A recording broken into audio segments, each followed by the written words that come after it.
At first, this looked like a routine highway inspection. What investigators uncovered instead raised questions about how deeply legitimate supply chains can be compromised. At approximately 8:30 in the morning, a routine Department of Transportation inspection on Interstate 40 took an unexpected turn. When federal agents opened a commercial trailer, they discovered a concealed shipment hidden behind legitimate freight. Inside were approximately 340 kilograms of cocaine. What immediately drew attention was not only the quantity, but the carrier itself. The truck was not operated by a small or unknown company. It carried the branding of one of the largest trucking firms in the United States. The discovery quickly escalated beyond a single seizure. As federal agencies expanded their inquiry, the case began to reveal a structure far more complex than an isolated incident. Investigators concluded this was not random smuggling or the work of a single compromised driver. Court filings later described an operation that had been running for years. According to federal investigators, a transnational logistics company with nationwide reach had been systematically used to transport illegal narcotics across state lines. Dozens of drivers were alleged to have knowingly participated, while multiple warehouses in different states were reportedly used as distribution points alongside ordinary commercial activity. What concerned investigators was not only the scale, but the method. Legitimate freight routes were allegedly used to conceal illicit shipments, allowing drugs such as cocaine, methamphetamine, and fentanyl to move through existing commercial infrastructure without immediate detection. The integration of illegal cargo into everyday logistics raised questions about oversight vulnerabilities within large-scale supply chains. When coordinated federal raids were eventually executed, numerous arrests followed, and a multi-million-dollar criminal operation was disrupted. At that stage, officials began describing the case as more than a narcotics investigation. It became a broader examination of how essential transportation networks could be exploited without attracting attention. For years, the company at the center of the case appeared unremarkable. Its trucks operated across major highways, transporting food, industrial components, and retail goods that supported routine economic activity. Industry reports described it as a stable and reliable logistics provider, with no public scandals or obvious regulatory concerns. That ordinary reputation is what made the Interstate 40 discovery significant. When investigators initially traced the seized shipment back to the company, they expected to find a limited internal breach. Instead, the investigation led in a different direction. According to reporting by Associated Press and later statements from the U.S. Department of Justice, investigators uncovered evidence suggesting the company's ownership structure had been quietly altered over time. Through shell corporations and layered financial arrangements, control was allegedly obscured behind legally registered entities. Federal filings indicated that these changes appeared compliant on paper, while effective control traced back to individuals linked to a major transnational criminal organization. The process did not rely on overt threats or violence. Instead, it unfolded through contracts, financial transactions, and proxy executives who appeared legitimate to regulators and business partners. By the time irregularities were detected, investigators determined the structure was already deeply embedded. Illegal shipments moved alongside legal freight, using established routes and the company's existing reputation as cover.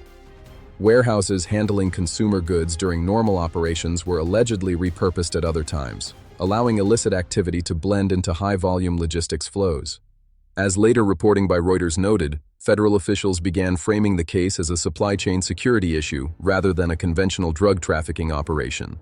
The investigation highlighted how organized crime could adopt corporate-style strategies, exploiting legitimate infrastructure rather than relying on traditional smuggling methods. At that point, investigators were no longer asking whether rules were broken. They were asking how something this large could operate without being noticed. From the perspective of U.S. authorities, the implications were immediate.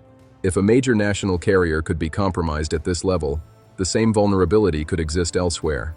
That realization reshaped the investigation, shifting its focus away from individual arrests toward dismantling the corporate and financial structures that had enabled the operation.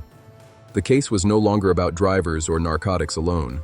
It became an examination of how a criminal organization could embed itself within legitimate commerce and remain effectively invisible. When investigators followed the trail from the initial Interstate 40 seizure, they initially expected to uncover a limited internal breach, perhaps a small group of drivers operating independently. What emerged instead forced a reassessment. According to federal investigators, internal records and witness interviews revealed that this was not a collection of isolated incidents. Out of roughly 400 drivers employed by the company, 89 were alleged to have knowingly transported illegal drugs across state lines. The consistency of routes, schedules, and coordination suggested planning rather than coincidence. This discovery changed how the case was understood. Smuggling is often associated with improvisation or chance concealment. Here, patterns indicated something more systematic. Each participating driver functioned as part of a broader logistical framework, blurring the line between lawful transportation and illicit trafficking. As the investigation widened, attention shifted beyond drivers. Law enforcement identified 23 warehouses across 14 states connected to the company's logistics network. From the outside, these facilities appeared to be routine distribution centers handling ordinary commercial goods. In practice, investigators alleged that these locations served a dual purpose. Legitimate freight moved through during normal operations, while illegal narcotics were introduced, stored, or redistributed at other points in the supply chain. This integration allowed illicit cargo to blend into high-volume commercial traffic before continuing along established highway routes. What made the system effective was its ordinariness. Trucks arrived and departed on schedule. Manifests were processed. Databases reflected standard logistics activity. Within that normal flow, illegal shipments were difficult to distinguish from lawful cargo. As agents analyzed digital records, including GPS data and freight documentation, the operation began to resemble a coordinated logistics network rather than a street-level criminal conspiracy. Drivers followed predefined routes and timelines aligned with warehouse activity, moving controlled substances across state lines into downstream distribution areas. This marked a turning point in the investigation.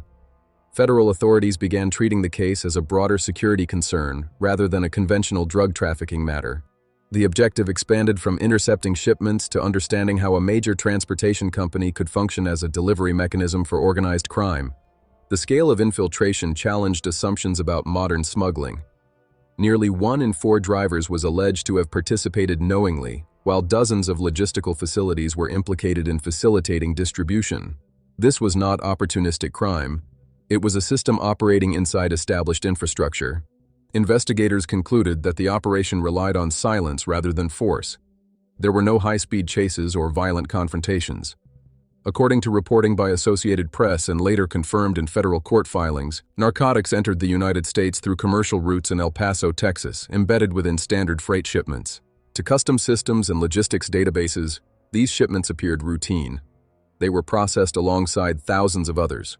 Once inside the country, the drugs moved into company-controlled warehouses, where substances such as cocaine, methamphetamine, and fentanyl were handled within the same logistical framework as consumer goods. By this stage, investigators were no longer focused on how drugs entered a single truck. They were trying to understand how an entire supply chain could be used without raising alarms. By this stage, investigators were no longer focused on individual shipments. They were trying to understand how an entire system could move unnoticed for years. Investigators later explained that the operation's primary advantage was its ability to blend into routine activity. Nothing appeared out of place. Pallets were scanned, trucks were weighed, and paperwork met regulatory standards. Illegal cargo did not move separately from lawful freight. It moved alongside it. Federal affidavits released by the U.S. Department of Justice described specially modified compartments built into standard commercial trailers.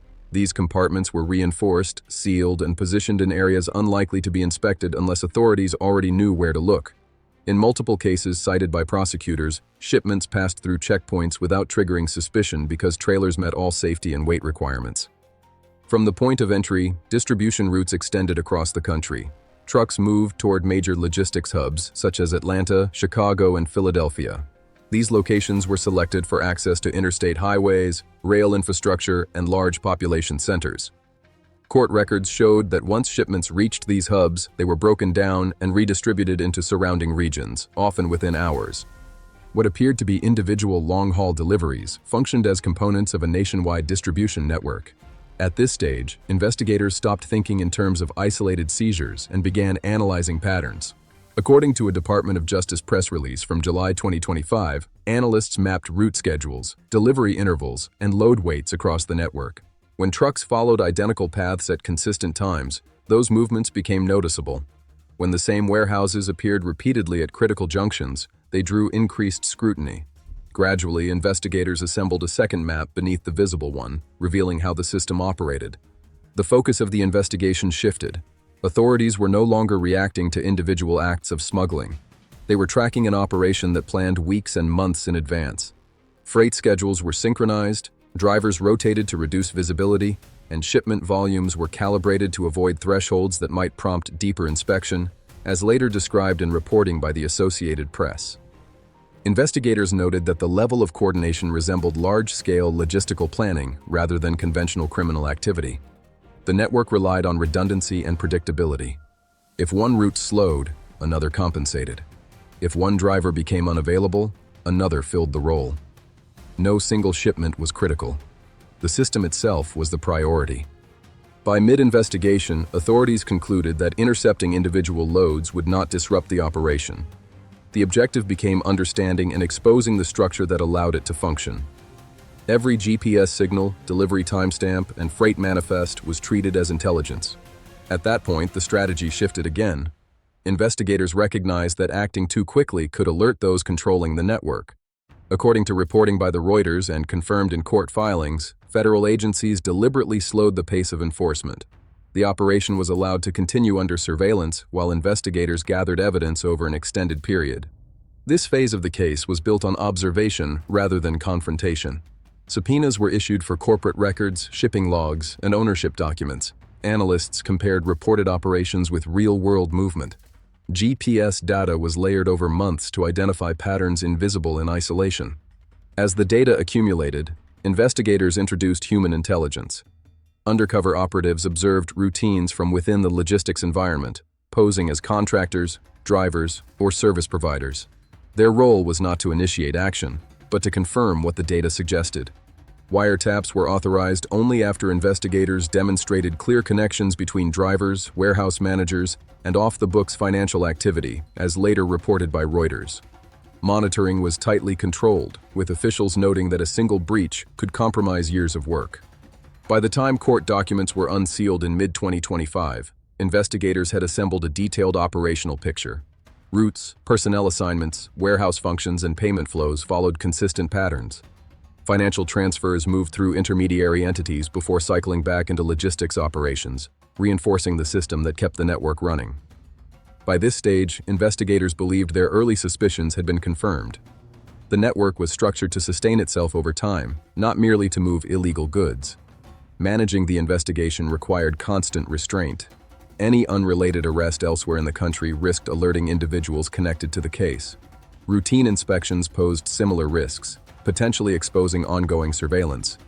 Federal officials later described this phase as a prolonged strategic standoff. Investigators worked under the assumption that a single misstep could cause key participants to disappear or force the operation to reorganize beyond reach.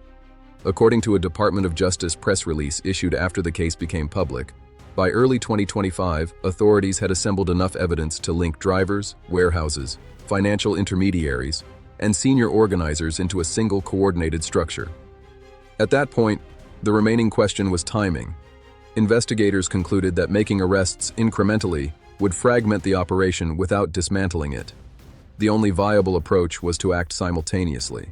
This assessment led to the planning phase of what was later referred to as Operation Rolling Thunder. Throughout the spring, federal teams coordinated across state lines, aligning warrants, arrest teams, and search operations. Execution was scheduled with precise coordination. Agents were instructed not to move until all elements were in position. The objective was not only to seize illegal materials, but to prevent the network from adapting once enforcement actions began. As summer approached, investigators maintained surveillance while routine operations continued unchanged. Drivers followed established routes, warehouses operated normally, financial transactions proceeded without interruption. From the outside, nothing appeared different. Internally, however, the investigation had reached its final stage. When the signal was given, enforcement would occur simultaneously rather than sequentially. According to later confirmation by the Department of Justice at 5:03 a.m., coordinated actions were initiated across 18 U.S. states. There were no public announcements in advance. The operation unfolded quietly and according to plan. Warrants were executed at the same moment, arrest teams moved into position, and warehouse searches began concurrently. Federal authorities later described it as one of the largest coordinated actions directed at a domestic logistics network. Within a short time frame, 89 drivers were taken into custody. Arrests occurred at rest areas, terminals, and private residences, minimizing opportunities for communication between suspects. Simultaneously, federal teams entered 23 warehouses linked to the network, moving through active commercial facilities that had previously concealed illicit activity within routine operations. By the end of the initial enforcement phase, the system investigators had spent years observing was no longer functioning as designed. The coordinated approach prevented rerouting, warnings, or rapid adaptation, effectively bringing the network to a halt. According to Department of Justice press briefings later cited by the Associated Press, the speed of the operation was deliberate. Any delay could have allowed parts of the network to disappear. Inside the warehouses, agents recovered the evidence they had spent years tracing. Pallets were opened, concealed compartments were exposed, and financial records and digital devices were secured before data could be erased. What emerged confirmed the scale of the operation. Federal prosecutors announced the seizure of approximately 18 tons of cocaine, 4 tons of methamphetamine, and 680 kilograms of fentanyl, along with an estimated $67 million in cash. Later reporting by Reuters noted that the combined volume placed the case among the largest coordinated drug seizures in modern U.S. history, not because of a single shipment, but because an entire distribution system was dismantled in one coordinated action. Arrests were only one component. As documents and servers were analyzed, investigators identified the final links connecting shell companies to cartel-controlled financial structures. Ownership records, bank transfers, and internal communications revealed how the operation had been quietly financed and managed through layers of legitimate corporate paperwork. Federal court filings unsealed weeks later left little ambiguity about how deeply the network had penetrated lawful commerce. What distinguished Operation Rolling Thunder was not only its size, but its focus. This was not an effort aimed at street-level distribution or border transport. It targeted the logistical framework that allowed a criminal organization to operate inside the United States without attracting attention. By acting against drivers, warehouses, and financial controllers at the same time, authorities prevented the system from adjusting. There were no alternate routes and no immediate replacements. The network ceased functioning almost instantly. As Department of Justice officials later stated, the objective was not merely to seize illegal goods, but to dismantle the machinery that moved them. By the end of that morning, trucks were idle, facilities were sealed, and a structure that had taken years to build was no longer operational. On the surface, highways looked unchanged, and commercial traffic continued. Beneath that routine, however, a critical logistical artery had been removed. Court records indicate that most individuals charged now face lengthy federal sentences, with some potentially spending decades in prison. The company at the center of the investigation did not survive. Transnational Freight Services entered bankruptcy, its remaining assets sold under court supervision, and its brand removed from national transportation networks. In the months that followed, federal agencies reported a significant decline in long-haul drug trafficking through commercial trucking routes. Oversight of corporate acquisitions tightened, and financial scrutiny increased across logistics and transportation sectors. From a broader perspective, the case highlighted how modern criminal activity no longer depends solely on borders or violence. It can move quietly through contracts, warehouses, and supply chains that millions rely on every day. The operation demonstrated how those systems can be exploited and how they can be dismantled when enforcement prioritizes patience, coordination, and timing. The question that remains is not about what was uncovered, but about what has yet to be seen. If you found this breakdown useful, consider subscribing to the channel. You can also like the video to help it reach others and share your thoughts in the comments below. Thank you for watching.